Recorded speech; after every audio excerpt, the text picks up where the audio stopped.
Saudara, polisi menemukan adanya dugaan kesengajaan dalam kasus tabrak lari di Cakung, Jakarta Timur yang mengakibatkan korban tewas. Untuk itu polisi saat ini mengkaji kemungkinan menjerat tersangka dengan pasal tentang pembunuhan. Polisi mempertimbangkan jerat pasal pembunuhan pada tersangka tabrak lari di Cakung. Hal ini terungkap seusai Polda Metro Jaya melakukan gelar perkara khusus terkait tewasnya pengendara motor korban tabrak lari di Cakung, Jakarta Timur untuk meninjau pasal yang akan dikenakan pada tersangka. Salah satunya pasal 338 KUHP tentang pembunuhan. Ya, ini sedang kita lakukan gelar perkara kembali gelar secara khusus dengan melibatkan juga dari Ditkrimum untuk melihat konstruksi pasal apakah bisa juga dijerat dengan pasal 338. Nah, kita lihat ada potensi juga menghilangkan nyawa karena ini kita lihat dari pelaku ini dengan sengaja menabrakkan dan sudah tahu akan akibatnya akan ditimbulkan. Pakar hukum pidana Heri Firmansyah menilai tersangka tabrak lari Cakung berpeluang dijerat pasal KUHP tentang pembunuhan.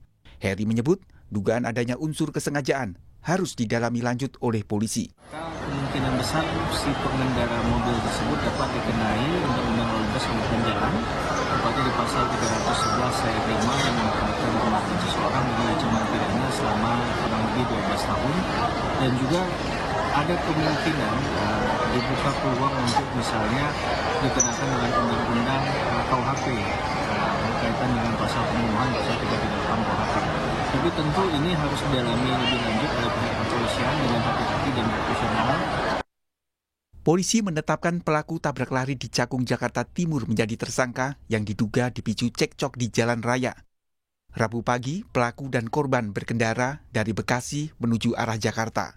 Polisi menyebut pelaku berkendara ditemani ibunya. Ada insiden kecil menyebabkan korban terlibat cekcok dengan pelaku.